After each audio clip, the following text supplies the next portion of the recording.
Roll camera, action!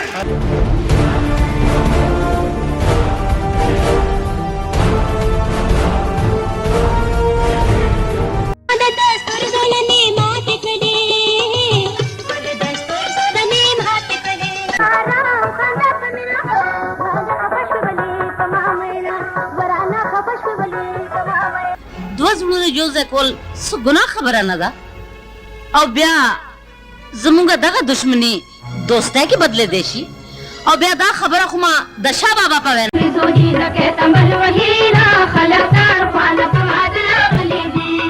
السلام علیکم ناظرین، آپ کی ہوسٹ سنیتا خان۔ جیسا کہ ہم نے ایک سلسلہ شروع کیا ہے کہ جو اداکار، جو سیلیبریٹیز اس دنیا میں نہیں رہے ان کو ہم ٹریبیوٹ پیش کر رہے ہیں، اور آج کا ہمارا ویلاگ پشتو فلم انڈسٹری کا ایک منفرد جیتا جاگتا سنہری باب، اداکارہ ثریا خان صاحبہ۔ ایک ایسا سفر جسے وقت بھی فراموش نہ کر سکا، شہرت سے خاموشی تک کی ایک مکمل داستان شائقین جیسے تاحیات فراموش نہیں کر سکیں گے۔ کبھی پشاور کی گلیوں میں ایک ننھی سی بچی دوڑتی تھی، کسی کو خبر نہ تھی کہ یہی بچی ایک دن پشتو فلمی دنیا کا ایسا نام بنے گی جس کے پوسٹر سرحد پار عرب ملکوں تک لگیں گے، اور یہ وقت آئے گا جب یہی چمکتا ہوا نام خاموشی کے ایک چھوٹے سے کمرے میں تنہائی کے ساتھ زندگی گزار رہا ہوگا۔ یہ کہانی ہے پشتو فلم انڈسٹری کی اس اداکارہ کی جسے دنیا نے ثریا خان کے نام سے جانا، مگر ان کا اصل نام ثریا خان نہیں تھا، آسیہ بی بی تھا۔ ان کے والد سید رضا حسین شاہ پاک فوج میں افسر تھے اور بعض روایات کے مطابق میجر کے عہدے پر خدمات انجام دے رہے تھے۔ والد فوج میں ہونے کی وجہ سے گھر کا ماحول نظم و ضبط، وقار اور تعلیم پر مبنی تھا۔ ثریا خان کی پیدائش کے بارے میں مختلف روایات ملتی ہیں، مگر عمومی طور پر ان کی پیدائش 1951 سے 1952 کے درمیان مانی جاتی ہے، اور جائے پیدائش پشاور کے علاقے جہانگیر پورہ کو قرار دیا جاتا ہے۔ جہانگیر پورہ میں ان کے خاندان کا ذاتی گھر تھا اور ساتھ چند دکانیں بھی خاندان کی ملکیت تھیں۔ یہی وہ محلہ تھا جہاں ایک فوجی باپ اپنی بیٹی کی تعلیم کے خواب دیکھ رہا تھا، اداکاری کے نہیں۔ چونکہ والد کی فوجی ملازمت تھی اس لیے مختلف شہروں میں تبادلے ہوتے رہے، لیکن سید رضا حسین شاہ ایک بات پر بہت سخت تھے کہ ان کی غیر موجودگی میں بچوں کی تربیت متاثر نہ ہو، اسی لیے جہاں بھی تعیناتی ہوتی خاندان ساتھ رہتا۔ ثریا خان نے ابتدائی تعلیم پشاور میں حاصل کی، پھر جب والد کا تبادلہ ٹیکسلا میں ہوا تو باقی تعلیم وہاں جاری رکھی۔ ان کی والدہ کا تعلق 4 سدہ سے تھا، اسی لیے گھر میں پشتو، ہندکو اور خاندانی روایت تینوں کا رنگ موجود تھا۔ ان کے 3 بہن بھائی تھے، عنایت حسین شاہ، بہادر حسین شاہ اور خادم حسین شاہ۔ گھر ایک باوقار فوجی خاندان کا تھا، جہاں کسی نے تصور بھی نہ کیا تھا کہ ایک دن اس گھر کی بیٹی فلم میں جائے گی، اور پھر قسمت نے وہ موڑ لیا جو شاید کسی نے نہ سوچا تھا۔ فلم میں پہلا قدم ایک اتفاق جس نے تاریخ بدل دی۔ ثریا خان اس وقت 9ویں جماعت کی طالبہ تھیں، اسکول کی طالبات کے ساتھ تعلیمی دورے پر لاہور گئیں۔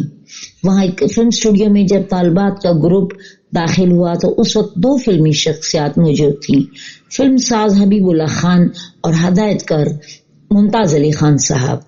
وہ اپنی نئی پشتو فلم درہ خیبر کی تیاری میں مصروف تھے، مگر ایک مسئلہ تھا کہ ہیروئن نہیں مل رہی تھی۔ اچانک ان کی نظر طالبات کے گروپ میں موجود ایک پر اعتماد لڑکی پر پڑی، وہ ثریا تھیں۔ انہوں نے اسکول کی میڈم سے کہا کہ ہمیں اپنی فلم کے لیے چہرہ چاہیے۔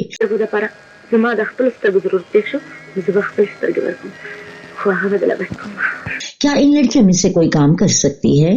میڈم نے فوراً انکار کر دیا، یہ طالبات ہیں، فلم میں کام نہیں کریں گی۔ مگر اسی لمحے وہ جملہ بولا گیا جس نے تاریخ بدل دی۔ ثریا خان نے خود آگے بڑھ کر کہا، اگر موقع ملا تو میں کام کروں گی۔ حالانکہ اس سے پہلے نہ انہیں فلموں کا شوق تھا نہ اداکاری کا خواب۔